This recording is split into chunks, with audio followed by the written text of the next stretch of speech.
আসসালামু আলাইকুম, আশা করি সবাই ভালো আছেন। তো আমিও ভালো আছি। তো সকাল সকাল উঠে বললাম আবার কর্মের জীবনে চলে যাচ্ছি। এখন বাজে 5:30। তো আমাদের গাড়ি আসলো, এই গাড়ির চড়ে আমরা চলে যাই। তারপরে কোম্পানিতে আসলাম, এসে কাজ করতেছিলাম। তো আজকে আমার কাজ দিয়েছে স্টিকার মারা। যেগুলো বোতল আছে এগুলো বোতলে স্টিকার মারতে হবে। আজকে আজকে অনেক কাজ আছে এবং এগুলো বোতল, প্রত্যেকটা বোতলে স্টিকার মারতে হবে। তো অনেকগুলো স্টিকার মারছি, মেরে বসে আছি। সবাই একটু খেতে গেছে সকালবেলা। এখন অনেক বাজে 10টার সময় একবার ব্রেক পাই আমরা। তো এইগুলো আমাদের স্টিকার, এই ভাইয়েরা এইগুলো স্টিকার কাজ করতেছে। আমরা নতুন তো ওই জন্য পারি না, আমাদের জাস্ট দেখাচ্ছে। বসে বসে আমরা দেখতেছি এবং শিখতেছি। যেটা দুই একটা কাজ লাগে সেগুলো আমাদেরকে বলে, যেটা আগে দাও বা এটা করতে হবে, এটা করো, সেগুলো আমরা করি। আর এইগুলো বোতলে আপনার পুরো সৌদি আরবে আপনার চলে যায়।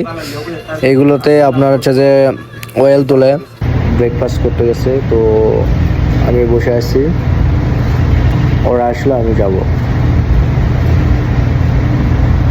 আপনারা দেখতে পাচ্ছেন যেগুলো এগুলো বোতল, একটু যদি কোনো ইস্যু থাকে তাহলে এটা একবারে বাতিল হবে।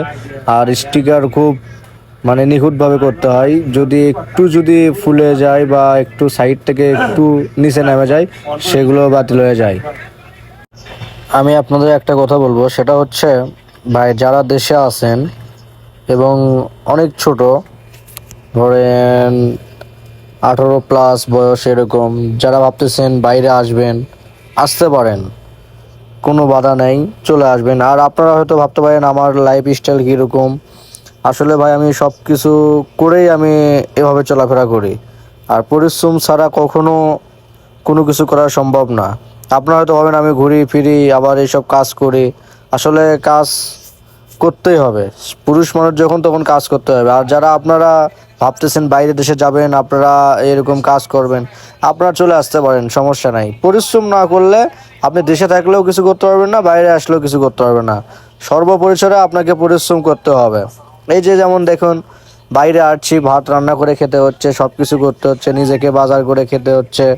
বাসায় এরকম লাইফ স্টাইল এমনভাবে চলছে, একটু ভাত অলর হয়ে গেলে বাসায় চিল্লাচিল্লি করতাম। আর এখন এখানে কাজ থেকে এসে নিজেকে রান্না করতে হয় এবং নিজেকে খাওয়া দাওয়া করতে হয় এবং নিজেকে কাপড় ধুতে হয়, সব কিছুই করতে হয়।